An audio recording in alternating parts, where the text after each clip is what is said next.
بسم اللہ الرحمن الرحیم۔ السلام علیکم۔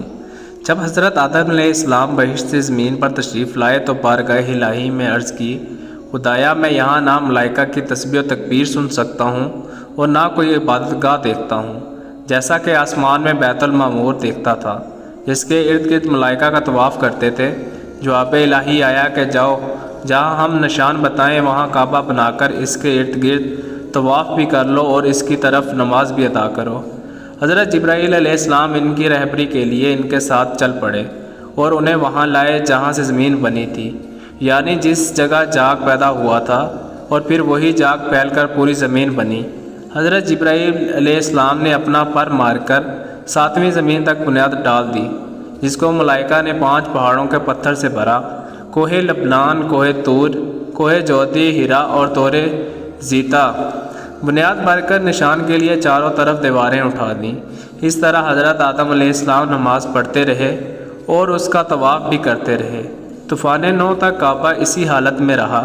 اس وقت وہ عمارت آسمان پر اٹھا لی گئی اور یہ کعبے کی جگہ اونچے ٹیلے کی طرح رہ گئی، مگر لوگ پھر بھی برکت کے لیے یہاں آیا کرتے تھے اور آ کر دعائیں مانگتے تھے۔ پھر حضرت ابراہیم علیہ السلام کے زمانہ تک کعبہ اسی حالت میں رہا۔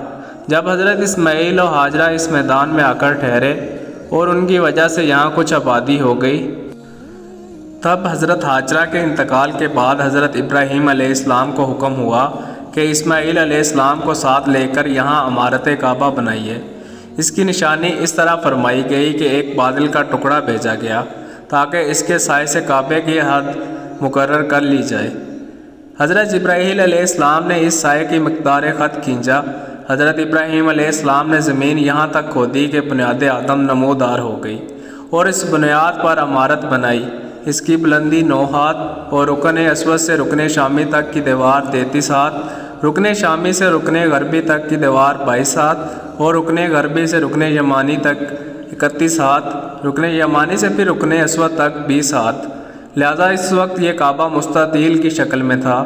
حضرت ابراہیم علیہ السلام نے کعبے کے اندر ایک دیوار بنایا تھا جو مثل خزانہ کے تھا کہ کعبے کے لیے جو کچھ نظر تحفے میں آئے اس میں رکھے جائیں۔ اس کے دروازے 2 تھے، ایک داخل ہونے کے لیے اور دوسرا نکلنے کے لیے، اور اس کو بنانے والے خلیل تھے اور ان کو غار اور پتھر اٹھا کر دینے والے حضرت اسماعیل علیہ السلام۔ اور اس عمارت میں 3 پہاڑوں کے پتھر لگائے گئے۔ ابراہیم علیہ السلام سے پہلے یہاں کسی نے نہ عمارت بنائی تھی، مگر آپ کے بعد اس کی کئی دفعہ تعمیر و مرمت ہوئی اور اس میں حالات کی وجہ سے کچھ تبدیلیاں بھی ہوئیں۔ مثلا اس کی اونچائی دگنی کر دی گئی اور دروازہ 2 کی بجائے 1 اور اس کا رقبہ بھی کم کر دیا گیا، لیکن بعد میں اسے پرانے ہی رقبے میں تعمیر کیا گیا۔